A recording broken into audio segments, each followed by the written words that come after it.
The golden stories में आपका स्वागत है। आइए सुनते हैं आशापूर्णा देवी की लिखी कहानी अधूरी तैयारी। ऊपर बैठे सज्जन की धारदार आवाज सुन पड़ी। बस नीचे उतर आइए। शायद फटाफट। इस बात को स्वीकार करना ही होगा कि जो कुछ कहा गया था वे बड़े भद्र भाव से कहा गया था। वह बड़े आराम से कह सकता था, अबे सालो बस खाली करो। लेकिन नहीं, कहा गया था उतर आइए। बस में भरी भीड़ हड़बड़ाकर नीचे उतर आई। सीट पाने वाले खुशनसीबों के मुकाबले खड़े रहने वाले बदनसीबों की संख्या ही ज्यादा थी। अचानक पासा पलट गया।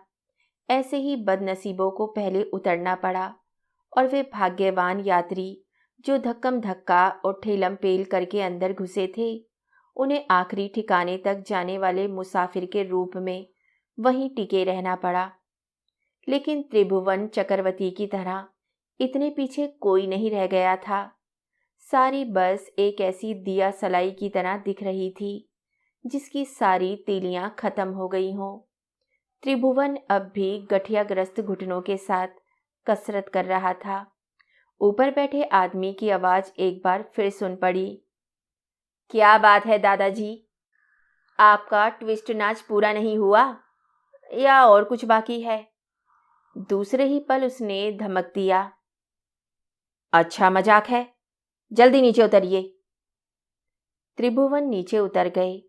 वे हैरान थे कि सिर्फ 2 ही मिनट के दरमियान बस पर सवार इतने सारे लोग आतिशबाजी की चिंगारियों की तरह पता नहीं कहाँ गायब हो गए। तमाम रास्ते सुनसान दिख रहे थे, खाली बियाबान। त्रिभुवन ने तय कर लिया कि जो हो सो हो। उन्होंने पीछे मुड़कर नहीं देखा। घुटने का दर्द भूलकर वे तेजी से आगे बढ़ चले। हालांकि कदम कदम पर उनके पांव में जरब पड़ जाता, लेकिन उन्हें ठीक ठीक यह नहीं जान पड़ता। दरअसल ये टीस है कहीं घुटनों में ही या कहीं और। त्रिभुवन के शरीर की जो हालत है, उसमें ट्राम या बस की भीड़ को इस तरह ठेलकर या भेद कर कोई काम करने जाना अब नामुमकिन होता जा रहा है। लेकिन उसके ना चाहने से क्या होगा, या कि ना कर पाने से भी कोई फर्क पड़ने वाला नहीं है। यह तो परिस्थितियों पर निर्भर है। त्रिभुवन के ममेरे भाई की घरवाली अपने बाप की मौत के गम में पिछले 3 महीनों से बिछावन से उठ नहीं पाई है, जबकि त्रिभुवन की स्त्री को अपने गोद के बच्चे के छिन जाने के अगले ही दिन दूसरे बच्चों के लिए चूल्हा चौका संभालना पड़ा था। इसलिए कर पाना या ना कर पाना जैसी कोई बात नहीं है। अगर ऐसा ना होता तो अपने सारे होशो हवास खोकर और चारों ओर क्या कुछ हो रहा है इससे बेखबर वे लगभग 1 किलोमीटर रास्ता तय कर दौड़ा चला आता। त्रिभुवन जो उठते बैठते मायरे और बापरे किया करते हैं, वे किसी तरह भागते दौड़ते आए और गली में घुसते ही एक टूटे फूटे मकान की ड्योढ़ी पर बैठकर हांफने लगे। वे जोड़ों के दर्द की बात भूल ही गए थे शायद। उनके सीने में धोखनी सी चल रही थी और दिल गेंद की तरह बार बार उछल रहा था। इस उछाल के थम जाने के बाद ही वे कहीं और जाने के बारे में सोच सकते थे। लेकिन उनका दिल क्या इसलिए धड़क रहा है कि वे तेजी से दौड़कर आए हैं? उस आदमी के चलते नहीं जिसने चीख कर उनसे उतरकर जाने के लिए कहा था। ऐसी आवाजों से तो त्रिभुवन बुरी तरह परिचित है। उनके शरीर का एक एक रोया रेशा, रक्त मांस मज्जा, मन प्राण आत्मा, सोच और सरोकार सब परिचित हैं ऐसे तीखे कंठ स्वर से। तो भी अचानक ये स्वर बड़ा अनजाना और डरावना सा जान पड़ा। जाने पहचाने और अपरिचित स्वरों के इस अंतर को झेल ना पाने की वजह से ही त्रिभुवन इस तरह हाफ रहे थे। उस मकान के अंदर से एक आदमी बाहर निकल आया और ऊंचे स्वर में बोला, कौन है? ऐसी परेशानी की कोई बात न थी कि इस तरह गला फाड़कर ये सवाल किया जाए। लगता है सारी दुनिया का सरगम ही ऐसे पंचम में बांधा गया है कि हर आदमी उसी सुर में सुर मिलाकर बोलने लगा है। यहाँ क्या हो रहा है? ऊंचे सुर में उस आदमी ने पूछा। कुछ नहीं, त्रिभुवन बोले, थोड़ा आराम कर रहा हूं। इस तरह हाफ क्यों रहे हो? दमे का रोग तो नहीं? नहीं नहीं, वो जरा जोड़ों में दर्द था। ओ, त्रिभुवन ने अपनी सूखी जुबान को हलक से बाहर निकालते हुए कहा था। तेजी से दौड़ने की वजह से। क्यों? उस आदमी ने शक की नजर से देखते हुए पूछा। दौड़कर आने की क्या जरूरत थी भला? पुलिस की जीप खदेड़ रही थी। Police jeep? त्रिभुवन ने हैरानी से पूछा। पुलिस की जीप तो कहीं नहीं दिखी। नहीं दिखी? इसका क्या मतलब? अभी अभी तो मैंने घर की छत से देखा कि पुलिस की जीप चक्कर काट रही है और रास्ते पर लोग बेतहाशा इधर उधर दौड़ रहे हैं। आप यहीं कितनी देर से आकर बैठे हुए हैं? उस आदमी के स्वर में अब भी संदेह का कांटा चुभा हुआ था। कितनी देर से? त्रिभुवन ने इधर उधर देखा। उसे लगा उसकी सारी दिशाएं खो गई हैं। कब से बैठे हुए हैं वे? शायद युगों से, युग युगांतर से। घुघराले बालों वाले मोम के खिलौने जैसे। में सोचते सोचते वे शायद यह भूल गए कि कितनी देर हो चुकी है। त्रिभुवन उठ खड़े हुए, अपने सीने को दबाते हुए। उस आदमी ने तभी पीछे से कहा, अरे महाशय, आपको तो दिल की बीमारी है। जल्दी से कोई रिक्शा विक्शा लेकर किसी डॉक्टर के दवाखाने या क्लिनिक जाइए। इस मोहल्ले में किसी दूसरे मोहल्ले का आदमी मर आ जाए तो बड़ी मुसीबत हो जाएगी यहाँ। त्रिभुवन ने कहना चाहा। अरे भाई, हम जैसे लोगों की किस्मत में मौत कहाँ बधी, लेकिन कह नहीं पाए। तभी धड़ाम धड़ाम धड़ाम की आवाजें सुन पड़ी। यह आतिशबाजी की नहीं, गोलियों के चलने की आवाज थी। वे इन आवाजों से परिचित थे। आए दिन ऐसी आवाजें सुन पड़ती थी। हो गया ना सब निहाल, उस आदमी ने खींचकर कहा। गोली चल गई।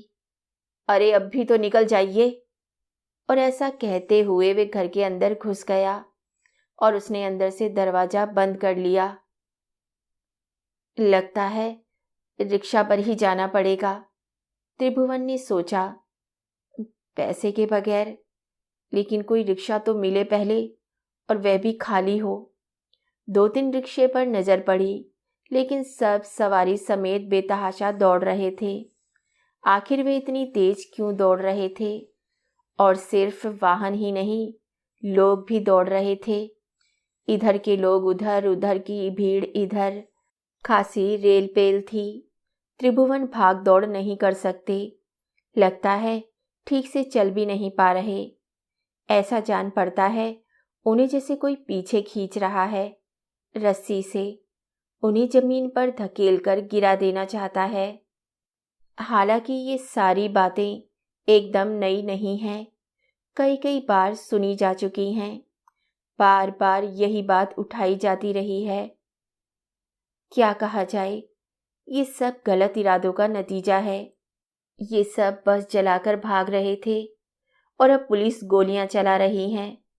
और चाहे जो हो जाए, बस जलाने के समय कोई प्रभु या जनता जनार्दन नहीं दिखते। बाद में सब कुछ फूक जाने के बाद दिख पड़ते हैं। और लाशें, वे रहीं, सड़क पर पड़ा। उन्हें उठाकर कहीं ले जाने की तैयारी चल रही है। देख नहीं रहे? देख कैसे नहीं रहा? कच्ची उम्र का एक युवक सड़क पर औंधा पड़ा है। रंग गोरा, दुधिया, गाल पर काले बालों की फैली लटें और चेहरे पर घनी मूछ दाढ़ी। दाढ़ी तो रहेगी ही। त्रिभुवन किस तरह भागे? दाएं बाएं आगे पीछे चारों तरफ से आग के बगुले छूट रहे हैं। दौड़कर चला रहा है गोरा चिट्टा और घनी दाढ़ी मूछ वाला एक युवक। वे भागता हुआ आता है और त्रिभुवन के सामने औंधा पड़ जाता है। उसे परे हटाकर त्रिभुवन किस तरह भागे, लेकिन बिना कुछ सोचे विचारे त्रिभुवन भागने लगे। किस ओर यह उन्हें पता नहीं।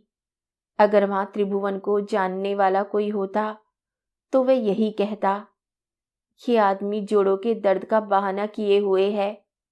अगर इसके घुटनों में गठिया का रोग है, नामुमकिन। अगर ऐसा होता तो इस तरह खूंटे तुड़ा कर न भाग रहा होता बेचारा। लेकिन यहाँ भला कौन है? कौन है उसका परिचित? सबके सब अनजाने हैं। ये रास्ते, दुकानें, मकान, लोग बाग, उन्हें खुद ये मालूम नहीं कि कितनी देर बाद और कहीं उन्हें एक खाली रिक्शा मिला। उस पर बैठ जाने के बाद उन्होंने बताया कि कहीं जाना है उन्हें। काफी देर बाद त्रिभुवन पूर्व परिचित दृश्य देख पाए। मकान, दुकान, सड़क और रास्ते पर चलने वाले लोग। लेकिन ये सब लोग इतने धुंधले क्यों थे? इस वक्त ये कोहरा कहीं से छा रहा है, तो भी त्रिभुवन एक जाने पहचाने मकान के सामने ही रुके। और ये देखकर किसी को भी हैरानी हो सकती थी कि रिक्शे वाले को पैसे भी उन्होंने गिन गिन कर ही चुकाए। इसके बाद अचानक जोड़ों में उभरने वाला वे गठिया का दर्द सिर्फ घुटनों में ही नहीं, पूरे शरीर में जैसे अपने पैने दांत गड़ाने लगा। वे जब अपने पांव को सचमुच खींच पाने की स्थिति में ना थे, तब पुकार उठे, विशु। त्रिभुवन का बड़ा लड़का विश्व भुवन अब की बार एमए की परीक्षा दे रहा था। वे बाहर वाले कमरे में ही पढ़ लिख रहा था। तेजी से बाहर निकला और हैरानी में भरकर बोला, पिताजी, आप? बात क्या है? क्या हुआ? इतनी रात गए? आप कहीं गिर तो नहीं गए थे? त्रिभुवन ने अपनी सारी बातों के उत्तर में इतना ही कहा, मेरा हाथ तो पकड़। अपने बाप की आवाज भी विश्व भुवन को अनजानी सी जान पड़ी। वे इस तरह उखड़े और कड़वे ढंग से तो कभी बात नहीं करते। ऐसा कैसे संभव हो गया? त्रिभुवन को जान पड़ा कि उन्हें इतनी देर बाद रोशनी की एक किरण दिख पड़ी है। वे बोले, हाँ हाँ, गिर पड़ा था। कब? कहाँ? त्रिभुवन की पत्नी रसोई घर से बाहर निकल आई और लगभग चीख कर बोली, गिर पड़े थे? कैसे? कहाँ? बस से नीचे उतरते हुए, त्रिभुवन ने कराते हुए बताया। मैं अपने घुटने हिला नहीं पा रहा। बेटी, बेटे और पत्नी सभी आ जुटे त्रिभुवन के घुटने के पास। 9वें दर्जे में पढ़ने वाली रुचि बिटिया ने कहा, मैंने जैसे ही पिताजी को रिक्शे से उतरता देखा, तभी समझ गई थी कि कोई ना कोई बात है जरूर, वरना पिताजी पैसे खर्च करने से रहे। चुप भी रहे, जब देखो जुबान चलाती रहती है, पत्नी बोली। हाँ जी, कहीं हड्डी वड्डी तो नहीं टूटी? क्या पता, त्रिभुवन ने कहा। वे तीनों ही त्रिभुवन को सहारा देते हुए सोने वाले कमरे तक लिवा लाए और उन्हें चारपाई पर लिटा दिया। सभी निचली मंजिल पर रहते थे, इसलिए कोई खास दिक्कत नहीं हुई। विशु ने पिताजी की धोती को ऊपर उठाकर पांव का बड़े गौर से मुआयना किया। नहीं, कहीं टूटा फूटा तो नहीं? कहीं जख्म लगा हो तो रास्ते की धूल से टेटनस होने का खतरा होता। और हड्डियां? लगता है हड्डियां सही सलामत है शायद। अगर कोई हड्डी टूट या चटक गई होती तो वे इतनी दूरी तय कर घर तक आ पाते? कभी नहीं। अब तो बेहतर यही होगा कि गर्म पानी से सेंक देने पर और आयोडीन या ऐसी ही कोई दवाई लगा दी जाए। लेकिन इतनी देर तक त्रिभुवन रहे कहाँ? दफ्तर से तो सीधे घर जाना तय रहता है, शाम के 6 बजे तक। बहुत हुआ तो 6:30-7 बजे तक, इसलिए कि बसों में देर हो ही जाती है। त्रिभुवन वैसे भी दफ्तर से इधर उधर नहीं जाते, सीधे घर ही जाते हैं। इस सवाल का जवाब देते हुए त्रिभुवन खींच उठे थे। अच्छी मुसीबत है, कहाँ जाएंगे भला? खुद चलकर आने की स्थिति में नहीं थे, इसलिए एक मकान की ड्योढ़ी पर बैठ गए थे। लेकिन पत्नी का जी ये सब देखकर बड़ा ही खट्टा हो गया था। उसने पूछा, हाँ जी, रास्ते पर आने जाने वालों में से किसी ने थोड़ी सी भी सहायता ना की? सहायता? कौन किसकी सहायता करता है यहीं? त्रिभुवन एक बार फिर झुंझला उठे। अरे किसको पड़ी है? पड़ी भले ना हो, लेकिन त्रिभुवन की पत्नी ने ना जाने किस जमाने की बात की। मानवता के नाते और किस लिए? एक आदमी ठोकर खाकर सड़क पर औंधा पड़ा है और कोई उसकी तरफ देखेगा भी नहीं। उसे सहारा देकर किसी गाड़ी में उसके घर नहीं पहुंचा देगा, और उसका अता पता ना हो तो कम से कम किसी दवाखाने तक तो पहुंचा ही सकता है। त्रिभुवन को अचानक ऐसे लगने लगा कि वे खामखा इस पचड़े में क्यों पड़े, और पत्नी जो कि दर्द वाली जगह सहला रही है, उसे भी इस पचड़े में घसीट रहे हैं। आखिर क्यों? और कहीं ले जाएंगे गाड़ी पर लिटाकर। ये सारी बातें तुम्हें कानों कान कौन कह गया? कहेगा कौन? यह तो सदियों से लोग कहते रहे हैं, घरवाली ने गुस्से में भरकर कहा। और जो मुनासिब है, मैं वही तो कह रही हूं। कोई आदमी सामने सड़क पर गिरा पड़ा हो तो क्या उसे दूसरा आदमी उठाएगा नहीं? फिर तो आदमियत जैसी तो कोई चीज ही नहीं रही। हाँ, सामने किसी के गिर जाने पर त्रिभुवन भी तो दौड़ते रहे थे, इधर से उधर, क्योंकि उनके आगे पीछे बाएं दाएं लोग बेतहाशा भागते चले जा रहे थे। उनके ही बीच में से एक आदमी दौड़ता हुआ आएगा और ठीक त्रिभुवन के सामने औंधा पड़ जाएगा।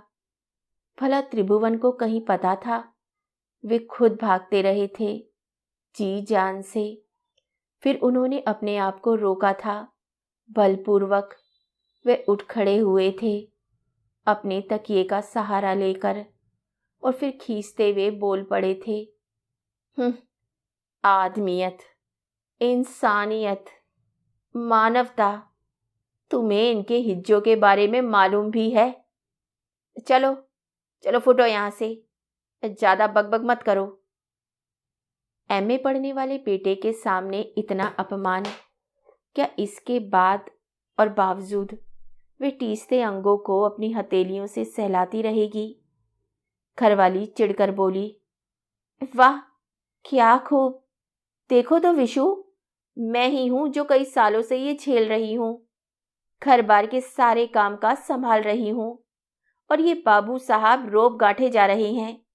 लगता है सीधे लड़ाई के मैदान से आ रहे हैं। जान तो यही पड़ता है कि मैंने इन्हें बस से धकेल दिया था, है ना? अरे ये खुद उठकर अपने हाथ मुंह धो भी पाएंगे या नहीं?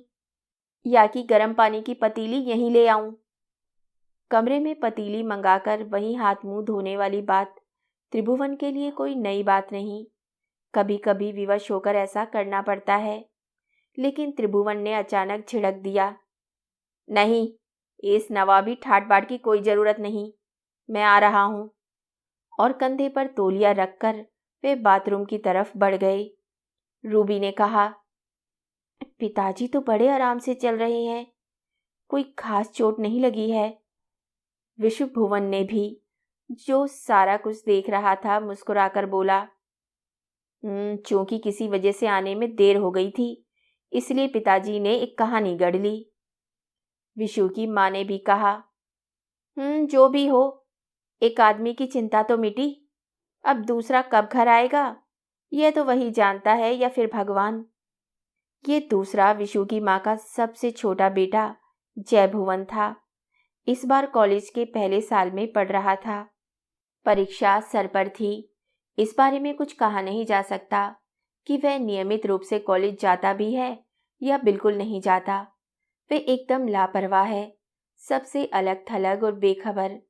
विशु ने तभी दीवार पर टंगी पुश्तैनी घड़ी की ओर देखा और समय के 15 मिनट आगे किए जाने का हिसाब लगाकर बोला, जय क्या अभी लौटेगा? यह समझ लो कि उसके आने में अभी 1 घंटा और है। कोख से कैसा रतन पैदा हुआ है, त्रिभुवन की पत्नी ने मन ही मन कहा। दूध के दांत भी नहीं टूटे कि सर पर शैतान सवार। पगझक की बात तो दूर रहे, कोई अच्छी सी सलाह तक देने की नौबत नहीं आती। अब देर सवेर जब भी आएगा तो उसके नाम से दुनिया भर की गाली गलौज का एक दौर चलेगा।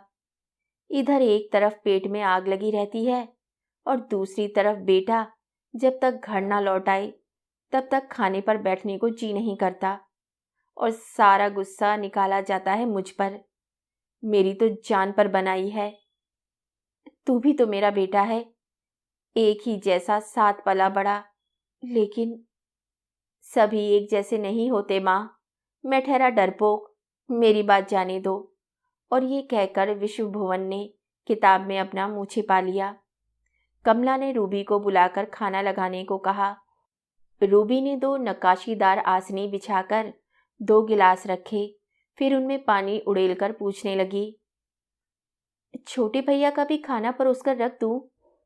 अभी रहने दे, कहकर कमला ने खिड़की से बाहर सड़क की तरफ देख लिया। इससे भी कोई राहत नहीं मिली। कमला को गाली गलौज का वे दौर झेलना ही पड़ा, और इस दुकान पर पहुंचकर ही सारी दलीलों का खात्मा होता। इस बीच त्रिभुवन बाबू बाथरूम से लौट आए और कमर में भीगा तौलिया लपेटे हुए थे। उन्होंने कहा, रूबी, मेरी कोई पुरानी फटी पुरानी धोती हो तो ला दे, उसे पहनकर सो रहूं। धूल माटी से लिथड़े कपड़ों को मैंने उतार फेंका है। रूबी ने इधर उधर ढूंढकर देखा और वापस आकर कहा, धोती मिल नहीं रही है, लुंगी लाकर दूं?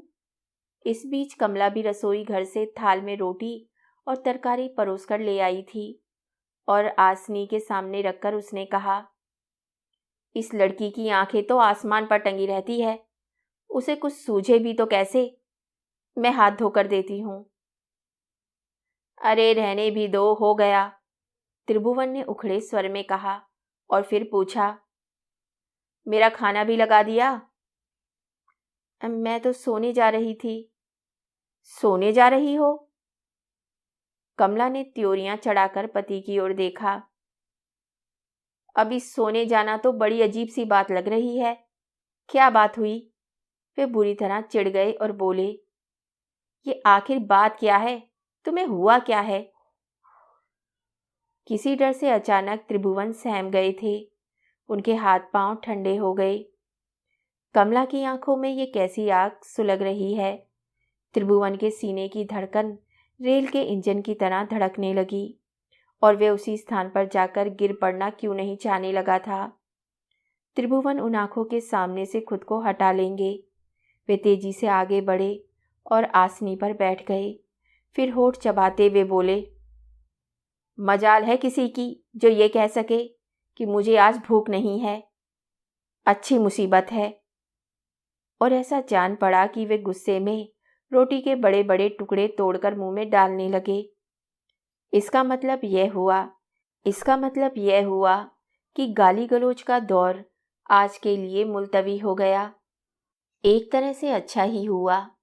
कमला को भी लगा कि खाली पेट के मुकाबले भरे हुए पेट की फटकार की चुभन थोड़ी कम होती है। उसने खिड़की के बाहर अपनी गर्दन उचकाकर देखा। सारा रास्ता वीरान हो गया था, और आजकल की रातें पहली जैसे कहीं नहीं रही कि रात के 12 बजे भी बत्तियां जलती रहें। अब तो रात के 9 बजने के पहले ही रात के चेहरे पर 12 का आंकड़ा लिखा जान पड़ता है। अब भी ये लड़का पता नहीं कहाँ है, किधर है। उसने अपने आप को संभालते हुए जोर से पुकारा, विशु बेटे, आ जा रे, खाना खा ले आकर। विशु आ गया। उसने देखा कि पिताजी खाने को बैठ गए हैं, तो वे तनिक आश्वस्त हुआ। अगर पिताजी खाना ना खाकर हाथ पर हाथ धरे बैठे होते तो विशु को मन मसोस कर खाने के लिए बैठना पड़ता। थोड़ी देर बाद खाऊंगा माँ, उसने कहा। क्यों? त्रिभुवन बाबू ने गर्दन उठाकर घड़ी की तरफ देखा और पूछा, क्या बात है, बाद में क्यों खाओगे? रात कितनी हो गई? घड़ी भी तो 15 मिनट आ गई है, विशु ने उखड़े स्वर में कहा। मैं थोड़ी देर और पढ़ लेता हूँ, जय भी आ जाए तब तक। क्या कहा? अचानक त्रिभुवन बाबू बम की तरह फट पड़े। कोई जरूरत नहीं है किसी के लिए इंतजार करने की, सबके सब खाना खा लो। यानी कि कमला भी। त्रिभुवन की बोली कमला को हद से ज्यादा कड़वी लगती है। उसका तेवर बड़ा उखड़ा उखड़ा रहता है। गुस्सा आया भी, नहीं कि हमेशा की तरह एक बारगी 7वें आसमान पर चढ़ जाता है। त्रिभुवन बाबू का खाना लगभग समाप्त होने को है और कमला को थोड़ा इत्मीनान भी हो चला है। उसे मालूम है कि जब तक ये आदमी खाना ना खा ले, इस बात का हमेशा खटका लगा रहता है कि पता नहीं कब बोल दे, धत तेरे की, नहीं खाना। जय को लेकर भी कमला कुछ कम परेशान नहीं रहती थी। वैसे जब रात हो जाएगी तो खा लूंगी, कहकर कमला त्रिभुवन बाबू के खाने के अंत में नियम अनुसार 2 रोटियां और थोड़ा सा गुड़ लाकर रख देती है। लेकिन त्रिभुवन इस नियम का पालन करने की बात अचानक भूल जाते हैं। तुम्हें किसने कहा देने को? कहते हुए वह यकायक चीख पड़ते हैं। विशु को, जो पढ़ने के लिए जा रहा था, पिताजी की बेतुकी चीख पर खड़ा हो जाना पड़ा। उसने अब की बार ऊंचे स्वर में कहा, जय तो कभी कभी इससे भी देर करके आता है, आधी रात के बाद। आज ही इतनी जोर से चीखने चिल्लाने वाली ऐसी क्या बात है? मैं चिल्ला रहा हूं। ऐसा जान पड़ा कि बेटे की डांट खाकर त्रिभुवन बाबू एक बारगी बुझ गए। उन्होंने दबी जुबान में कहा, मैं चिल्ला कब रहा था? ठीक है, खा रहा हूं। और उसके साथ ही थाल को अपनी तरफ खींच लिया और बड़े ही बेतरतीब ढंग से रोटी के बड़े बड़े टुकड़े मुंह में डालने लगे। यह आदमी तो बस नाम का ही त्रिभुवन था। यह आदमी जो कभी बड़ी शौकीन तबीयत का था, अपने नाम के साथ मेल बनाए रखने के लिए ही उसने अपने बेटे का नाम रखा था विश्व भुवन और जय भुवन। कहानी सुनने के लिए धन्यवाद।